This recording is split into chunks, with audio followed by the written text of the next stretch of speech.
when people talk about rooting in Chinese martial arts, usually you've only got one option, and that's the idea that someone stands in a certain way and they're very difficult to move. And that's sometimes linked to the idea of having something going on, say in terms of chi or internal energy that makes people difficult to move. So that's one paradigm, that's one way of thinking about it. But there's also a whole other set of ideas that we can look at if you want to look past that and look into some really useful, usable, practical skills that all come under the concept of rooting. And what we mean by rooting, like in the science of Chinese martial arts, which is the name that Wang Shenjai wanted to give to each one. He wanted it to be a broader concept of exploring what actually works scientifically based on Chinese physical culture principles.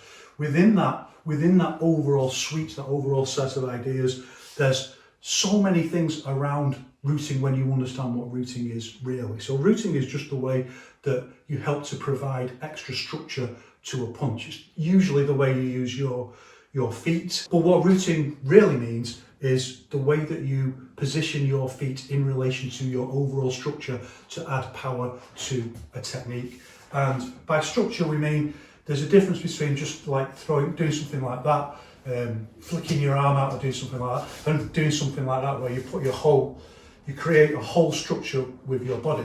If you just do that, if you just flick your arm out, say like, a flick to an eye flick or something, perfectly legitimate technique, that can work for what it is, if you just want to make someone flinch or something. But if I actually want to move someone, if I actually want to push, then I've got to start engaging structure. I've got to start engaging my body in a way of forming it into a structure that allows me to transmit my strength to that point, what we call the contact points.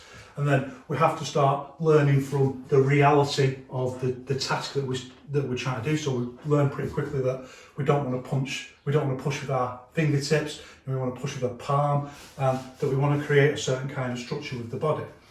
When we change that idea into something more explosive, like using a punch or an explosive movement, then certain different things start to happen with the way the structure moves, and that includes bringing in our idea of rooting, using our feet, usually our feet, I can talk about exceptions another time, bringing our use of the feet into the structure in a positive way. By positive way we mean in a way that it takes into account compromises. So sometimes there's things that we could do that are more powerful but make us more vulnerable. So it brings into mind compromise, but it brings into mind also how do we make a structure more stable, how do we add force and stability to our punch. And one of the things that we want particularly in each one is the idea that our structure transmits body mass into the strike, because really at the end of the day, fairly, explosive force is quite a simple idea.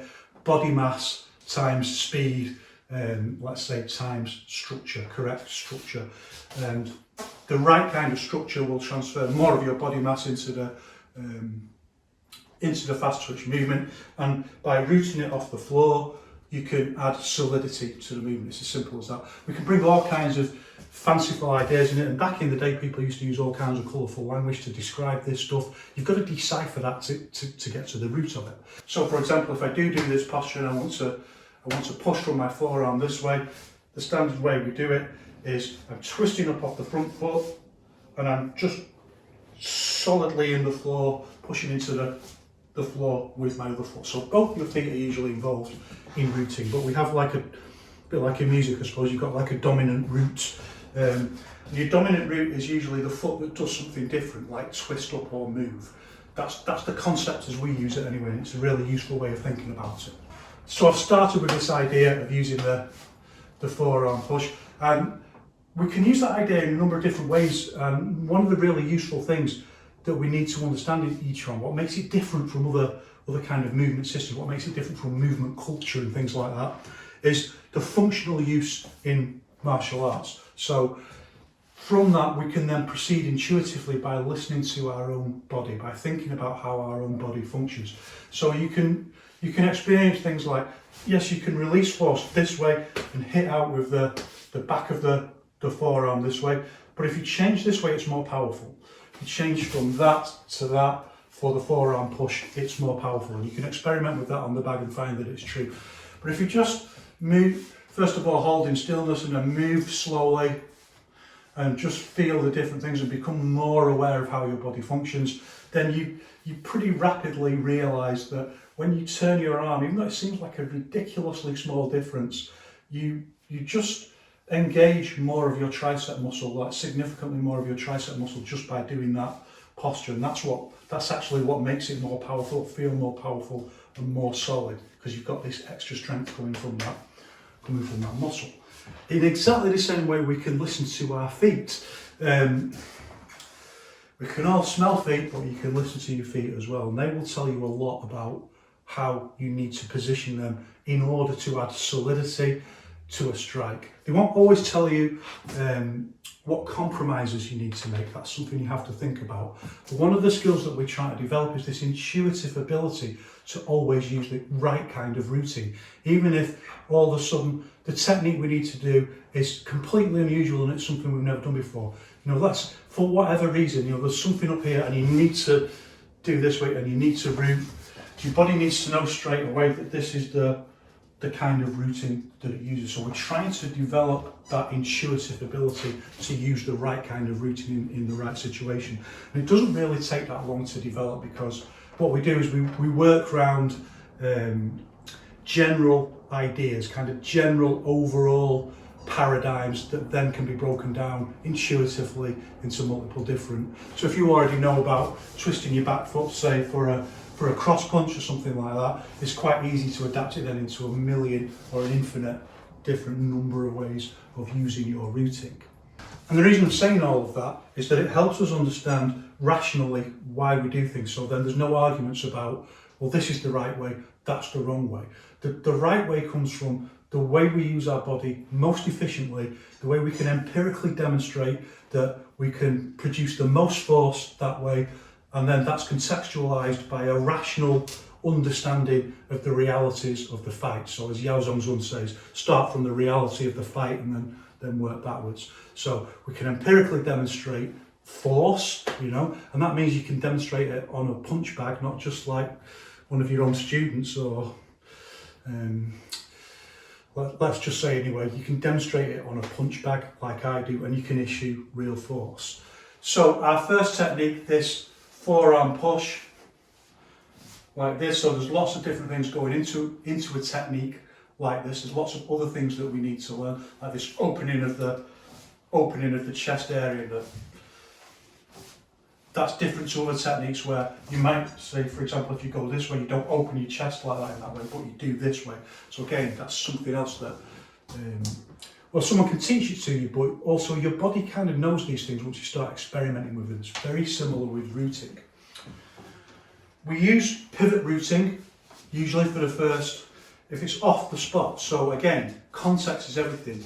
If we're stepping, if we're moving back, if we're getting it in the nuts by the dog, the talking dog, the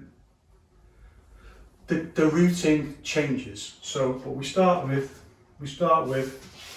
pivot routing. And what pivot routing does is it lifts up like that, and you're just twisting on the ball of your foot like that. And I can say here, there's lots of things that can happen and go wrong with routing, and that's, as we'll discuss, that's one of the reasons why we do certain kinds of routing. For example, your shoes can be really stiff and you might not get quite on the ball of your foot when you lift up. You might go on this bit of the shoe instead, and that might be more liable or prone to slipping. It might not be as strong.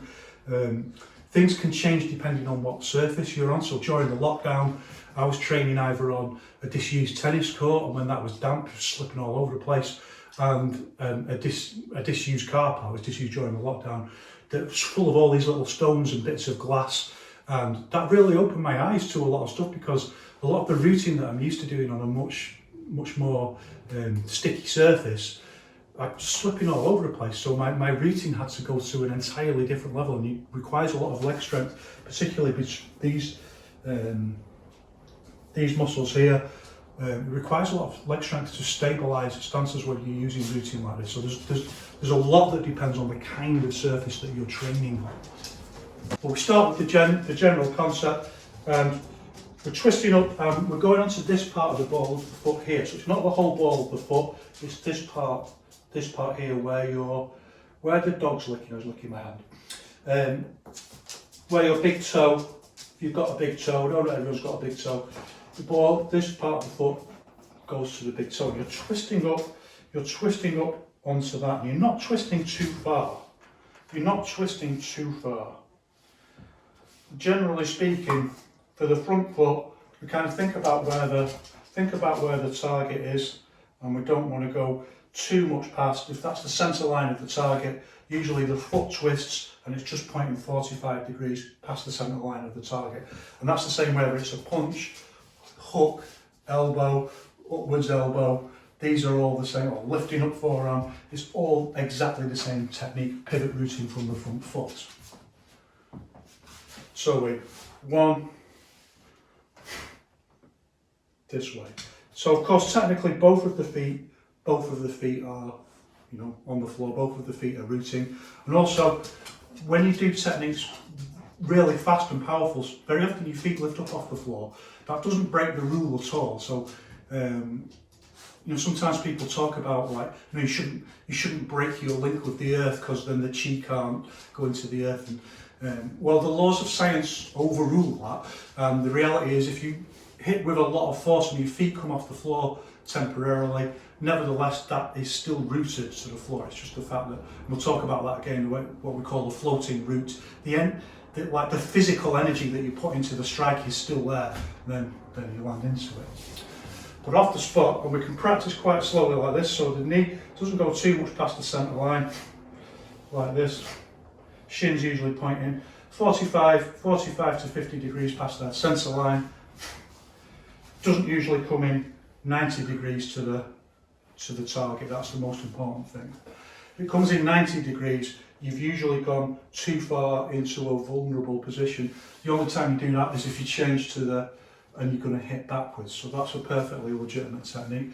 If the target's forwards, you don't want to go too far because then you become vulnerable.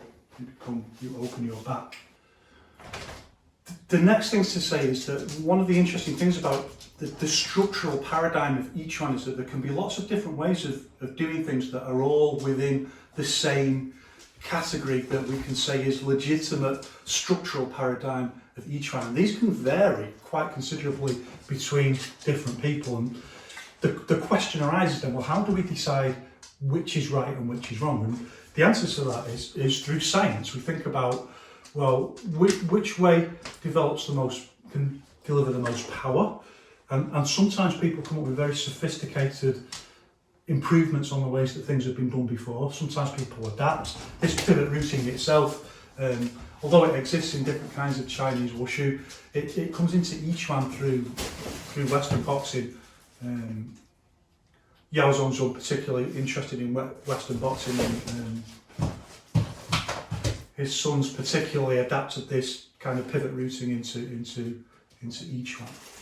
So there's different ways of doing it, but they're not all equal under science. Some you can demonstrate through rational thought, through explanation, through discussion, or through demonstration, actually hitting an object like a bag.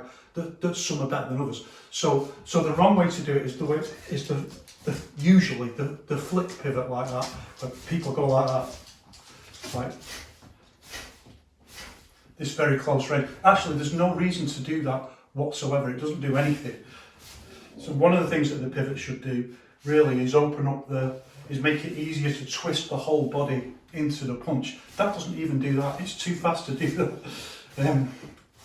This kind of flick pivot, it doesn't even do that. It doesn't even give that benefit. The correct way to do it is part of a wave, so it goes up and down like, not flick, not fast. It doesn't need to be a flick pivot like that. If you do a flick pivot, if you go like that, you actually don't give your body enough time to complete the wave movement. I punch pretty fast, right? I hit pretty fast, and it's not all taught. You can go and watch me do it. There's videos of me doing it on the bag. I punch pretty fast, but I don't use that flick pivot movement. There's no need to do that. It doesn't add anything whatsoever. Whereas what we call the phased pivot, the pivot that we use, the correct pivot that you should use, does add force. So look at the way the movement is phased. It's hard to see, but look, see my hand is going first, and then the pivot is coming up, and then it's landing. It's just slightly phased, so that here, when the technique is just here, when the technique is here, when I start to feel a little bit like I'm being restricted because my foot is flat on the floor, that my torso wants to twist that way, but there's just a little bit of pull back because my foot is flat on the floor, that's when it goes. That's when it pivots up at the last possible moment. That's scientifically correct for multiple different reasons. One is that it's safer. So from here I could abort the movement sooner, so we reduce the amount of dead time, we get it right down to the minimum.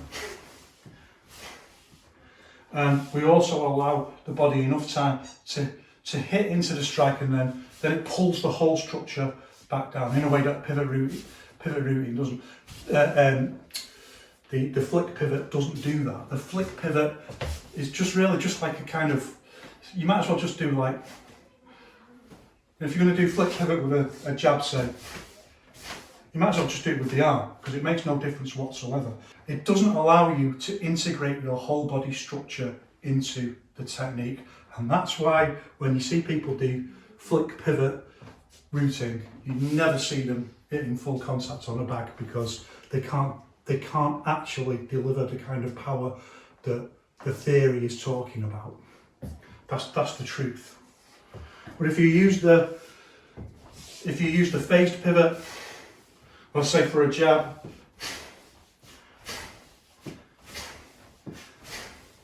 use the phased pivot.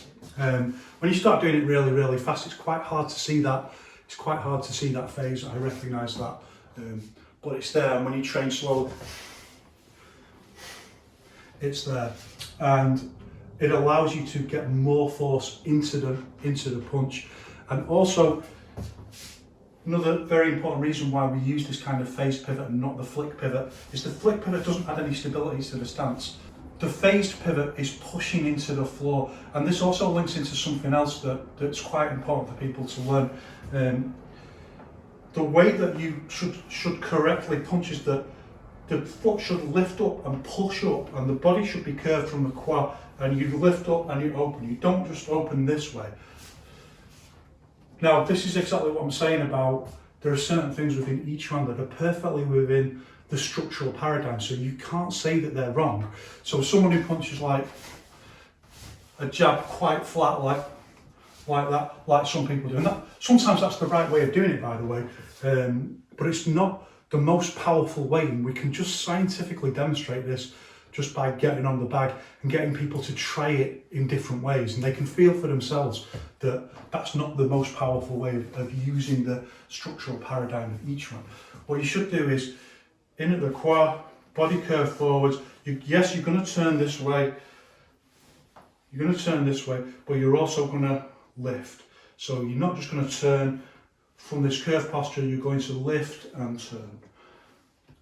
Lift and turn. It doesn't matter what technique you're doing, whether it's elbow, forearm, punch, it's exactly the same movement. And you get this.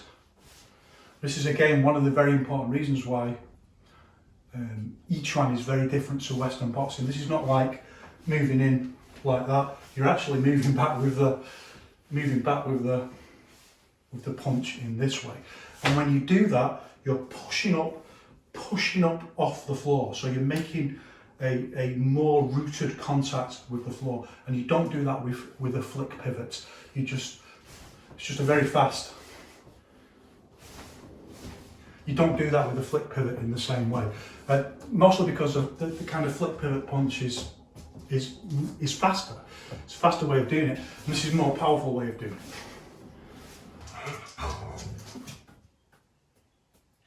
So the flick pivot doesn't have that because it's too fast. It's fast, it's straight out, it's straight back, so it doesn't have this, and it doesn't push up in this way, so it doesn't root you, it doesn't make that solid connection with the floor in the same way. Now, when I say solid connection, again, both feet are you know, as you lift up, obviously more weight goes onto your back foot, but you use this explosive movement from the twisting up route, from the pivot route, twisting up this way. And this is another example of screwing force, which is one of the key concepts within Yiquan. So everything is turning into the punch and making this kind of screwing movement around, screwing movement in the arms. And just as Wang Changjai says, movement on the left begins on the right. So you're twisting back this way. Now when we make contact, when we come to the contact point, then we hit this idea. It's quite a current idea now. I critique it a bit, and I've critiqued it in different places, but the idea of a kinetic chain. But we can take the idea at face value for a moment and say that one of the things that we want is that once we hit the contact point, that there's this line that goes down, and it's like at a certain point of, you don't want to be too tense, but you don't want to be too relaxed. You want to be tense enough to transmit the force and hit with a solid structure. It's not a particularly difficult concept, I don't think, to grasp.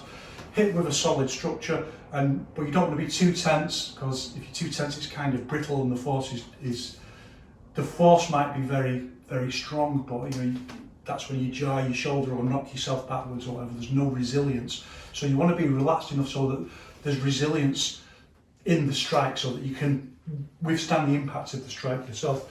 And I always say, like, with a little bit of training, human bodies can generate more force than they're usually capable of withstanding themselves, which is just one of the really interesting paradoxes of being a human being.